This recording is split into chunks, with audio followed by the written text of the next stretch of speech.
Coming up today, it's episode 89 of In the Front Row with Mike Vaccaro. We're joined by former NBA center Joe Kleine. Kleine, who grew up in Missouri, part of a Catholic family, eventually went to Notre Dame for a season before transferring to Arkansas, where his game flourished. During that time, he was also a member of the gold medal winning Olympic team, playing alongside Michael Jordan for the Hall of Fame coach Bob Knight. After that, it was 15 years in the NBA. He played along some of the greats in the game and also won a championship, winning it with Michael Jordan once again, Scottie Pippen as well, back in 1998. He shares his journey with us, all his stops along the way, and some of the big battles he had in the post as he shares his top 5 post players that he played against during his 15 years. Now, an owner of a restaurant and a big fan of the Kansas City Chiefs. He tells us about that and gives us his Super Bowl prediction. All that coming up, episode 89 of In the Front Row with Mike Vaccaro featuring Joe Kleine.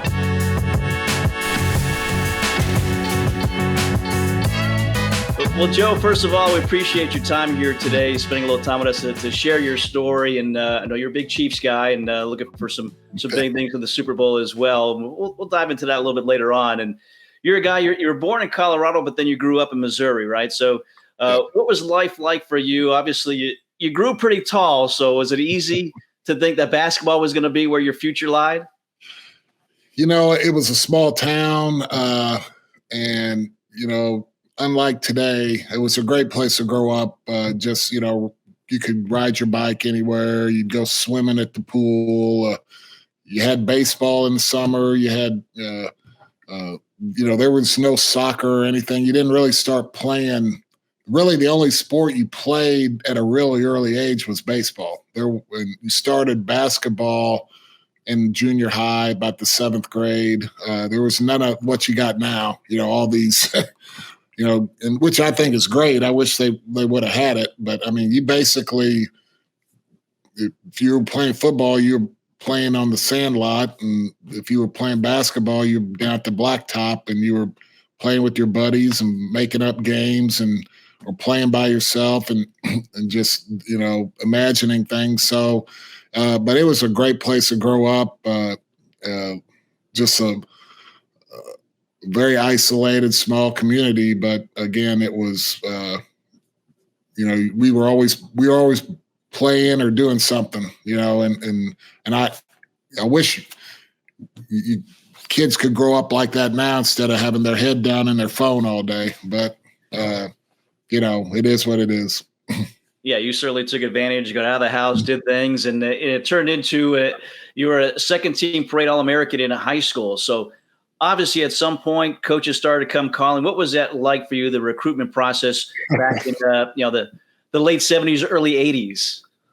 Well, I mean, I always liked basketball, and I was always tall. But about 8th grade, you know, I always say I went from, you know, man, you're tall to good Lord, you're tall. You know, what's going on? And so and then I was good at basketball because I played all the time. I liked it, and then I grew. You know, God was really good to me from the standpoint that, you know, I was going to be a good basketball player, but you know, then all of a sudden I'm 6'11", and so I was, you know, just very blessed. And yeah, it was funny. I mean, Slater was 2,500 people, a farming community, and we had Joe B. Hall coming to town. We had Digger Phelps, Eddie Sutton, Ted Owens from Kansas, Norm Stewart from Missouri.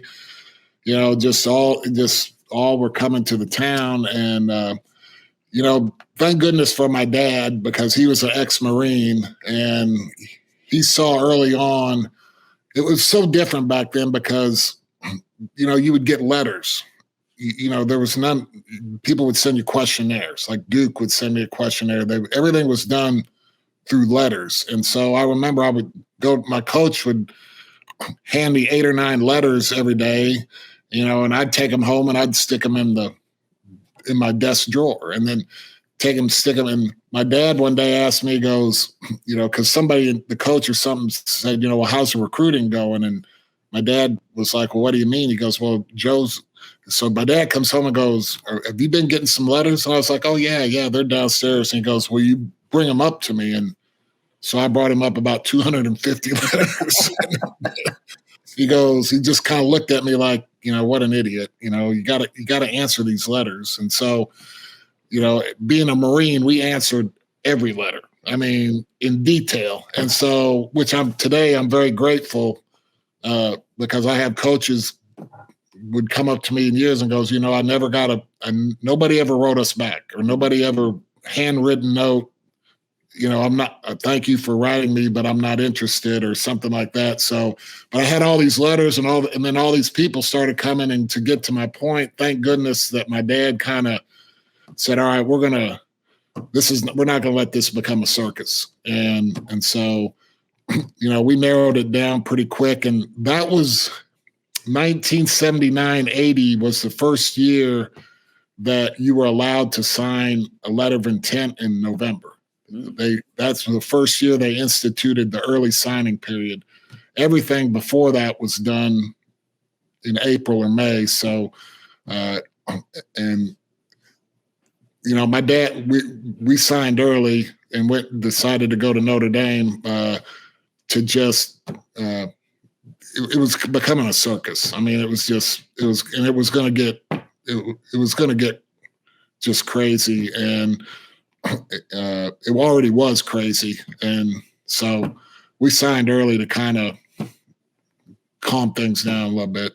So, but it was, seeing all those people come to Slater High School in our little gym and be about town, going to the city pharmacy to get lunch and stuff like that was pretty funny. Well, one of those guys, as you said, Notre Dame with Digger Phelps, the head coach at the time, that's where you decided to go, eventually transferred from there. But what was your thought process? Why was Notre Dame the fit at the time? Well, I mean, we grew up Catholic, and that was a very big deal. My mom and dad, and we were we were strong Catholics. I don't want to say devout. My mom and dad were devout. I was in high school, so I was devout because they dragged us boys along you're going to be devout. You're going to say the rosary. You're going to, it wasn't. So I would like to say that I was devout, but I was devout because I was obeying orders. So, but it was great lessons, and still Catholic today, and try to emulate, and I try to be devout to this day and do the things my father taught me, but as a young man. But, Notre Dame, we always followed them. Before I got good in football, we watched their games. They used to have Lindsey Nelson on Sunday morning, to give the Notre Dame, now further, we moved to further action in the second quarter and stuff like that. And used to watch that all the time. And went to Notre Dame basketball camp when I was like a freshman in high school, and got MVP of the Notre Dame camp. And so, it was funny, like when coaches would come, my mom would make lunch for them. Joe B. Hall would come. We got ham and turkey and cold cuts, potato salad, and Eddie Sutton comes in, ham and turkey, and blah, blah, blah.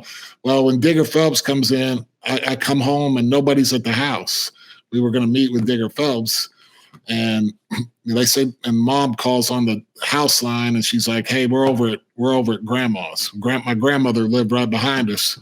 And so I walk out the door and I see all these cars, and I walk into my grandma's house, and our priest is there, Monsignor Patterson's there, all our Catholic friends are there. We've got roast beef, we've got mashed potatoes, we got we got a spread laid out, and I would always laugh. He's sitting in Grandpa's chair. Nobody sits in Grandpa's chair. And he's holding court, and everybody's loving him. And he was a dynamic person. That was his. And it was a great. But I always would laugh. My dad would look at me and go, "Now I want you. You go where you want to go. We don't have any preference." And I'm like looking at him like going, "Yeah, okay, yeah." I know, I get it, Dad. But yeah, Digger Phelps got the royal treatment, so you had to go to Notre Dame, right? You had to do that. Yeah, but I was glad I did. I mean, and it was a great experience. Eventually decided to transfer. Unlike now, you had to sit out the year, but you go to Arkansas. So you mentioned along the recruitment, it was Eddie Sutton. Going to Arkansas, your game certainly flourished there. Why was that eventually a better fit for you at Arkansas? Well, I needed structure. At Notre Dame at the time, they kind of left you alone because of the academics. They wanted you to really focus in on your academics, which is good. But and Arkansas did too. But we had a weight coach. We lifted in the spring. We had a lot of stuff that to me it was much more structured workouts in the fall and things like that, and a lot of supervision. And I think I needed that, and I think I really it really helped me. And I just think I flourished there because of Coach Sutton. He was a great coach and a great man, and very beloved by many, including me, and just was a great coach and just helped me, blossom and made me confident, made me, challenged me on and off the court, and just really helped me reach, my potential. Yeah, 3 really good years there. Some good battles at that time. Same conference, the Southwestern Conference, as Houston, right? With Phi Slama Jama. Was that the big matchups that you would have, and Hakeem Olajuwon and you? Yeah, we were never able to win a Southwest Conference championship. And here's a funny stat. The year I was redshirted, Arkansas won the Southwest Conference. I think they were 11-5, and they won the Southwest Conference. The next 2 years, we lost in conference play. We lost a combined 4 games and couldn't win the conference. We went 14-2 and 14-2, and Houston went 16-0 and 15-1, and we lost both years. Because they were just amazing, and we had just epic games with them. But they were awesome. We were able to beat them one time and lost a couple real close games, and just they were loaded. To this day, I still can't believe that they never won a national title. It's just I can't believe it how good they were. You and Hakeem Olajuwon, would those battles continue into the NBA? Do you remember going up against him more often? Yeah, I remember a lot more because when I got to Phoenix, because we lost 2 epic playoff series to them. The 2 years they won the championship, we played them in the second round of the playoffs, and in 7-game series. The first year we beat them the first 2 games in Houston. So we were up 2-0 going home. Had 3 of the next 5 games at home and lost in 7 games. And then the next year we were up 3-1 and lost 3 in a row. Lost game 7 on our home floor, and they went on both years to win the championships. And so had some really good battles there with him. That's kind of was the you played him every year, but when you were on other teams, but playing him in those 2 series where you had to face him 7 games, and every game was a monument game. It was a big game every game. So that's what I remember most of all. Well, you played in some big games on the Olympic team as well. 1984 Olympics in Los Angeles. Bob Knight, the coach of that team. Tell us what it was like to play for him, on that level with so much talent on that team, a team obviously that included Michael Jordan. Yeah, Alvin Robertson and I were very, very lucky in that, Coach Sutton and he were almost identical as far as coaches. What they ran, what they believed in, what they did. And so, a lot of great players got cut from those trials. I mean, it was and you go look at the board, every time they'd have a cut, and you'd see your name still there, and you go, all right, we got another week. And so and he just kept hanging around, and finally, but I think what really helped us is that we played man-to-man defense. We did all the verbiage and all the things that he taught. He ran the passing game. We ran the passing game. And so I think we really benefited from, knowing what to do. And so, and he was just, I liked playing for him. He was, he talked to everybody, the same way. I mean, he coached you. He coached you hard, and there was no favorites or, it was just, you knew it was very simple what he wanted done and how he wanted it done, and he wanted it done to perfection, and he demanded perfection and demanded effort, and was fair. He was fair to everybody. Didn't treat anybody differently, and I like that. I mean, he with the media and a lot of the public and stuff, he could come across very gruff, very rough, but I cherished playing for him because I just thought he was very fair, and obviously a great coach. And he was, you could tell a lot of former players were around, and all his former players, most of them are just loved him because, he took care of them after they got out of school too. Yeah, this is, again, 84, you win the gold medal.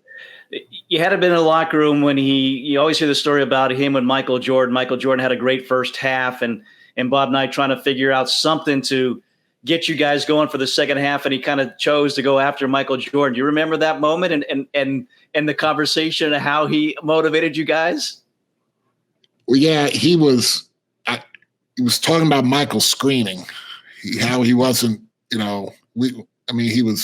was like Michael wasn't setting good enough screens or something. I mean, it was, I can't go to it verbatim, but we were all kind of sitting in there like, we're up 20, relax, man, I mean, but to ourselves, but he wanted to finish it off with class, and he didn't want any let up. And he wanted us to be remembered as one of the better amateur teams to ever.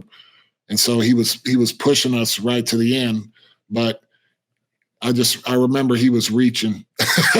He was really reaching, man. He was, when he was going after Michael, it was like, I think Michael had like 14 points in the first half and was just played a great half of basketball. And, he starts laying in on Michael about he's not setting good enough screens. And we're kind of like, really? I mean, this is, but, to Michael's credit, I mean, Michael took the coaching, that's why, he took it. And so, and it wasn't anything harsh or mean, but it was, there were a lot of guys in there that he could have gone after, and Michael would have been the last one on the list. But again, he chose to do that, and it helped us, finish the game in style. And again, to Michael's credit, he took it. Yeah, part of the plan of Bob Knight, what made him such a great coach. So, again, 84, 85 starts a 15-year career for you in the NBA. You get drafted by the Kings, 6th overall pick. What was that moment like for you when you find out, again, I'm sure your dreams kind of fulfilled getting to the NBA? Mike, it's so different back then than it is now. You didn't think about the draft. I don't remember thinking about going to the NBA until I was on the Olympic team. And when Michael and all those guys were, we were in Bloomington, Indiana practicing, and they were getting drafted on draft night. Coach Knight didn't want them to go to the draft. He wanted them to stay with the team. And so they all stayed there, and, you're sitting there and you're going up against these guys every day, and they're getting drafted. Sam Perkins got drafted. Alvin got drafted.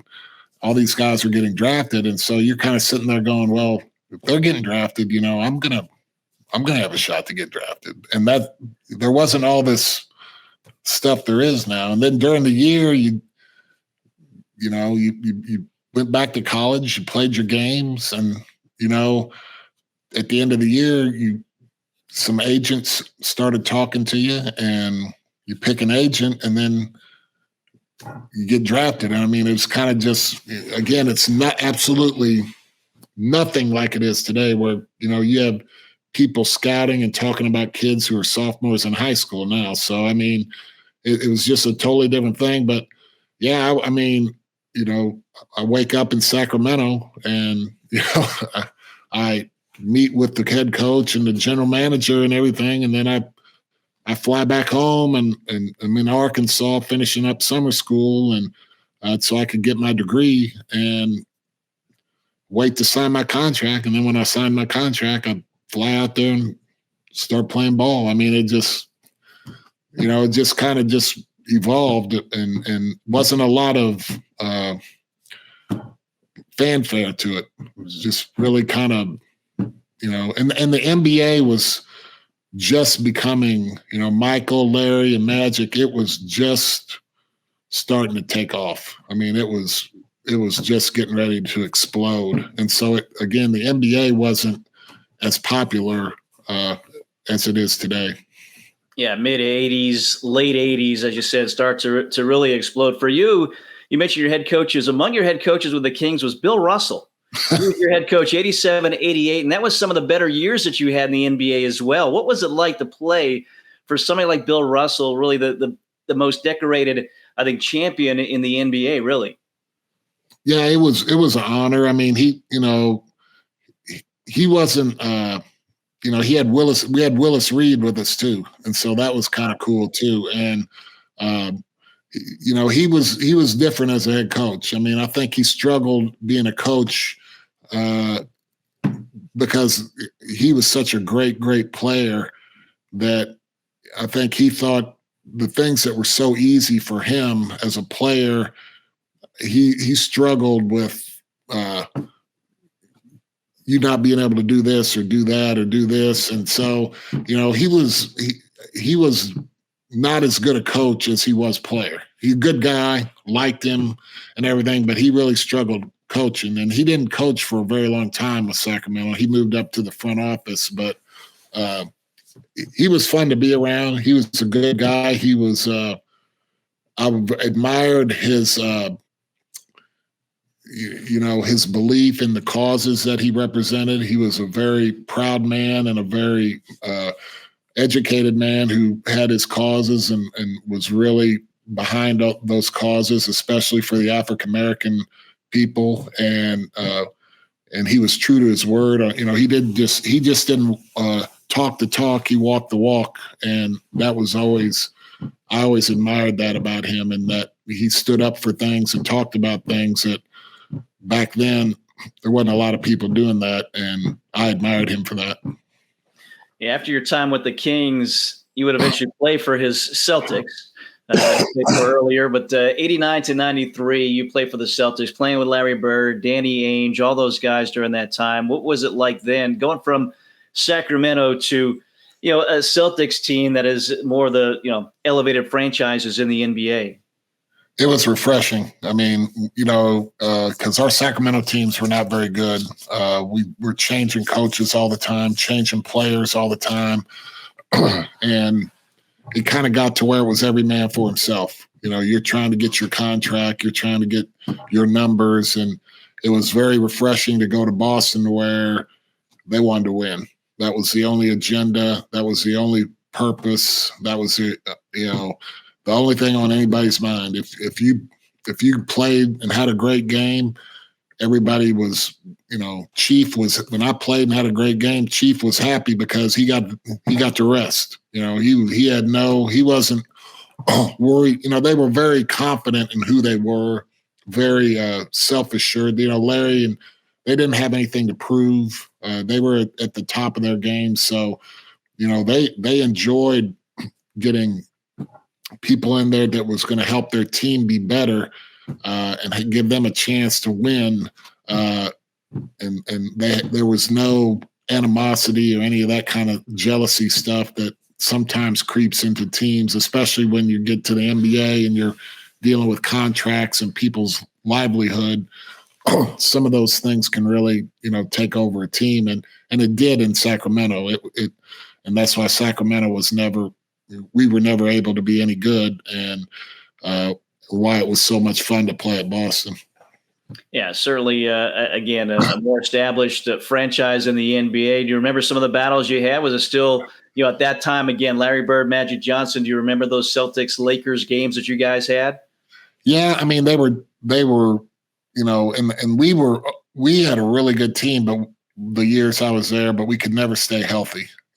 We would start, take off strong, but Larry and Kevin always seemed to, break down for a part. And then going into the 1 year we were healthy, going into the playoffs, the Knicks, raised up and got us in a 5-game series that we should not have lost. And but after that, we could never stay healthy. And so playing the Lakers, you could tell, you played so many games in the NBA, but you knew when there was a special game. I mean, and all the games weren't on TV back then. They were on TV locally, but you couldn't watch. You weren't on national TV all the time. So, when the Lakers and Celtics played, it was on, CBS, and it was a big deal. Or it was NBC. I can't remember who had the rights in, but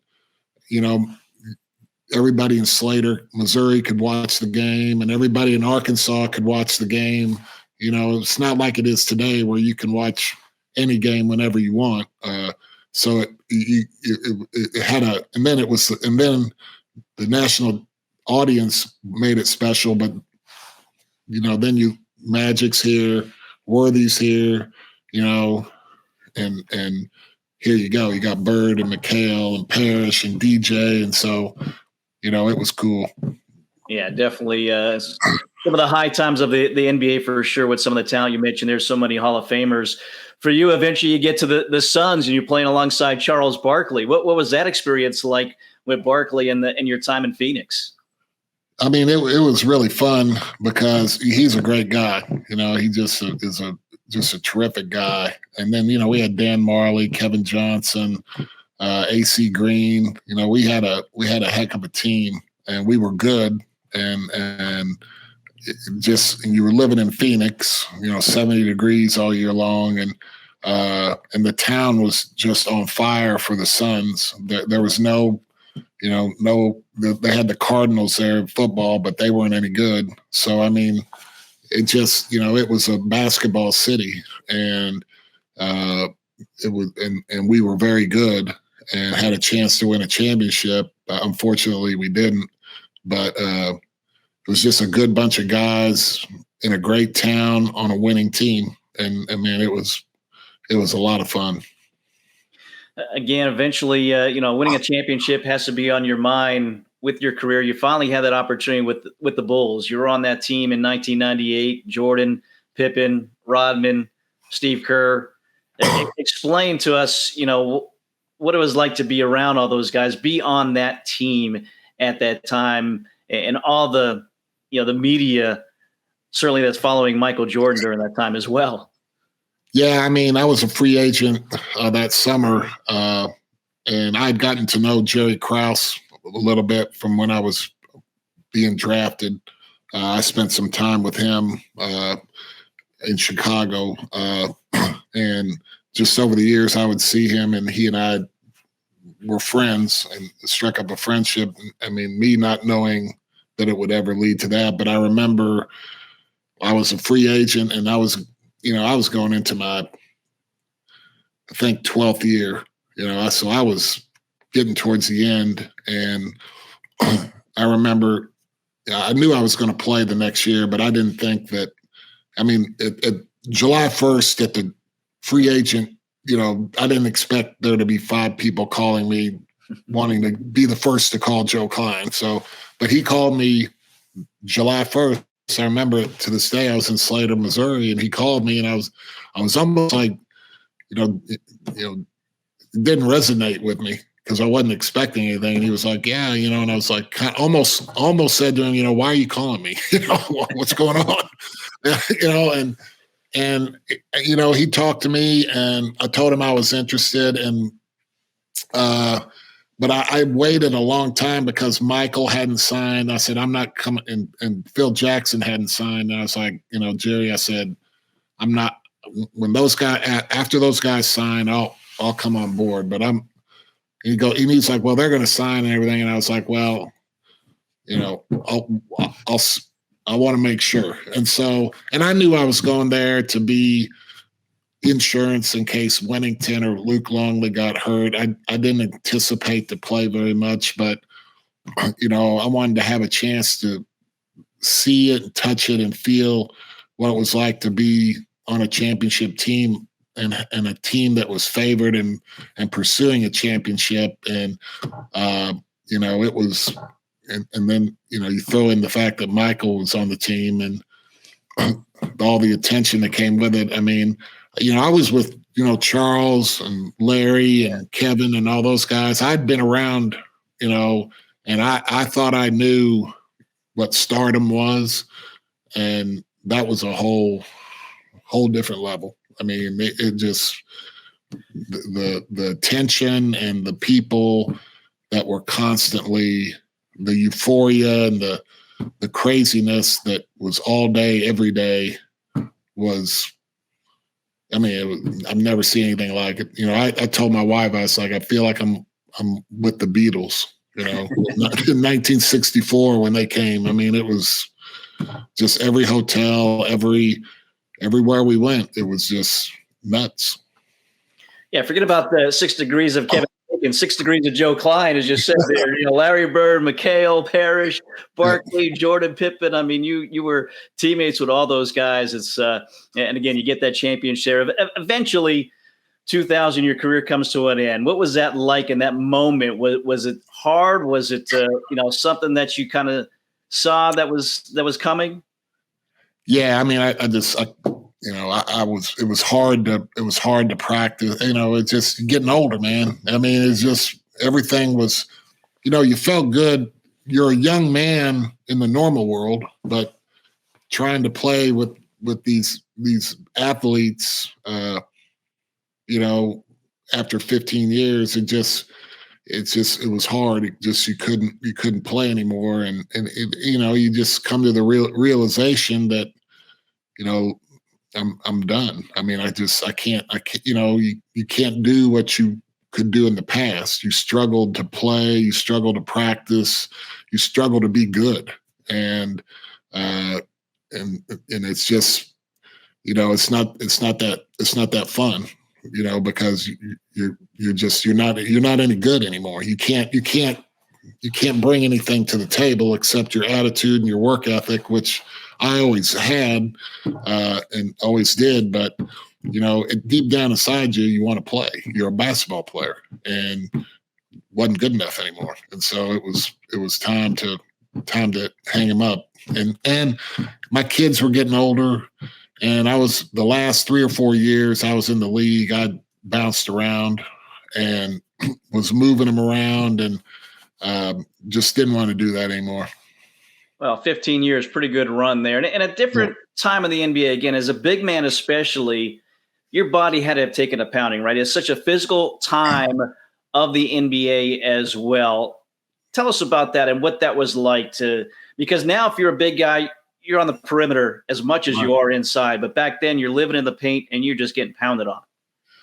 Yeah, I mean, it's not the same game. When I was playing, the game was played inside out. Now it's played outside in. And so it just was, you wanted to have a post presence. You want, Shaq, Patrick Ewing, Olajuwon, Bill Laimbeer, Jack Sikma, you can just Bob Lanier, Cartwright. I mean, you just, every team had Alonzo Mourning. Every team had a dude. All the good teams had a dude that you had to deal with in the post. That was a beast. Karl Malone. I mean, And, that's and the game was extremely physical. I mean, they let you play and to their credit, they got it was getting to be too much. I mean, it was the grabbing and the holding and all the stuff that they had let go for so long was it was taken away from the game, the fluidity of the game. And they did a good thing in really trying to back off of that and clean up the game.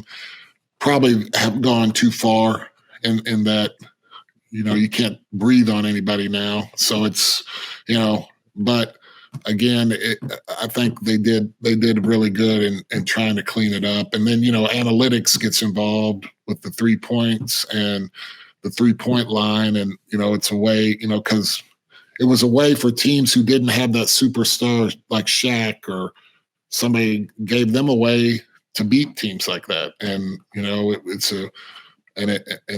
it really opened the game up even more. And so, but yeah, you watch today's, I mean, it's not even the same game. I mean, it's not, I mean, you watch it and you just, it's just, you feel like the get off my yard guy sometimes when you see a foul called or somebody they call something or a guy lets a guy go in for a layup and, he doesn't get clocked. You're kind of like, back in the day, it was, if you let that happen back in the day, you were chastised by your team and your teammates, and so just it's totally different.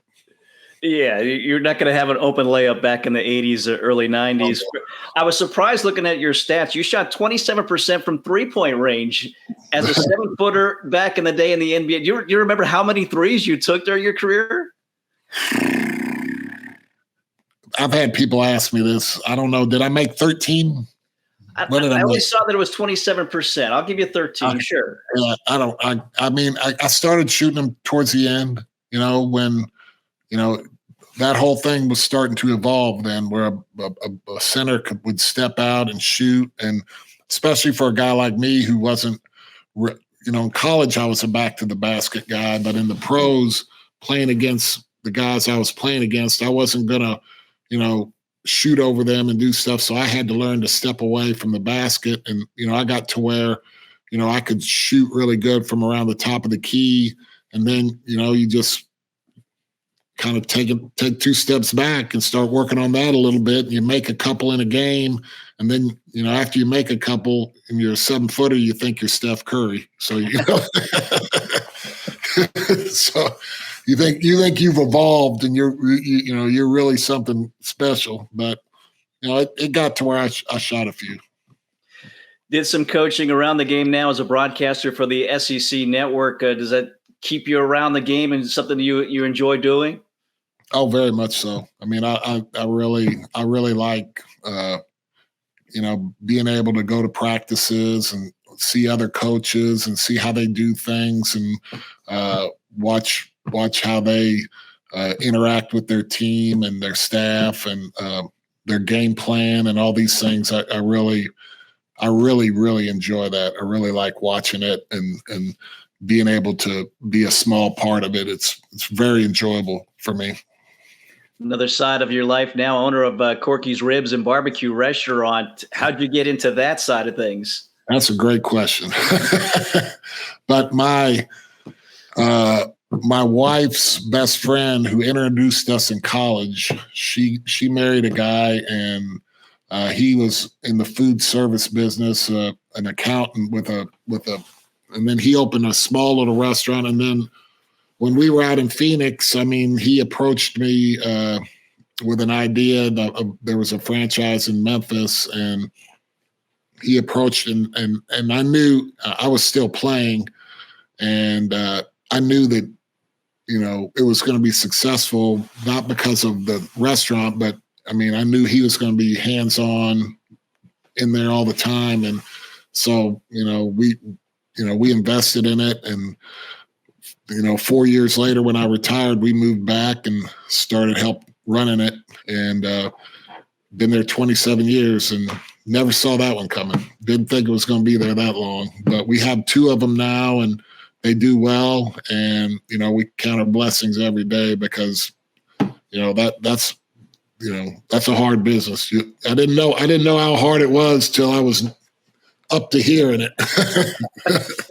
You picked a good one with ribs and barbecue. You can't go wrong there, especially your locations. But we're almost out of time. But before we let you go, we want to know your top five. We usually ask people their top five. I want to know the top five big men that you had to face throughout your career. You touched on some of them here already, but who's your top five big men that you did battle with in the NBA or even in college?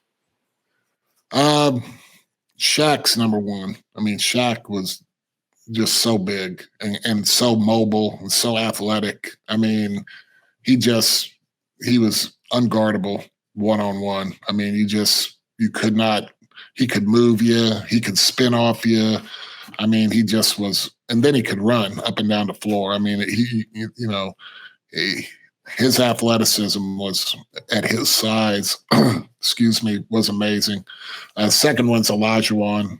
He was like a gnat. He was over here, then he was over there, and then he was spinning and, just flying up and down the floor, and he just seemed like he was everywhere. Then probably Patrick Ewing after that. He was a beast down low, and he played for Pat Riley, and they fed him and worked him and got him the ball.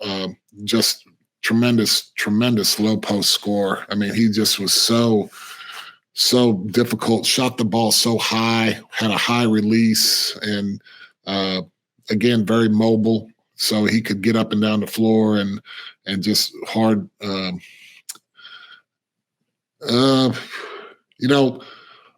Lambeer was hard to play against because you're fighting and scrapping with all these guys down low, and then he was one of the first that would step out. So he would be away from the basket, and that made it difficult from the standpoint of it was very different. You're all of a sudden you're having to run out there and pay attention to him because he had the ability to shoot the three. And so not so much from I can't stop him. It was just different how he played and how he did. And another guy who, was never healthy a lot, but was Shaq-like was Arvydas Sabonis. Oh. He was a big dude, and he couldn't move like he used to do. But man, he was a load down low. I mean, he could really. I mean, there's so many. I mean, I'm sitting there going David Robinson. I mean, he was there. He was awful to guard. I played against Tim Duncan a little bit, and he was when he first came in the league, and he was good. I didn't play against him a lot, but man, he was good. You could tell he was going to be good. Jack Sikma, but I'd probably put David Robinson in before Lambeer. I mean, because he could really go, but probably, I'd go Shaq, Olajuwon, Patrick Ewing, David Robinson. Yeah, I mean, gosh, there were so many. Yeah, because you could name them, right? Here's the last one, Moses Malone. I knew I was missing somebody. Moses Malone was he was so good. He was so good. And I played against Jabbar towards the end of his career, so I'm leaving him out. So, I mean, it's like I have nightmares seeing all these guys.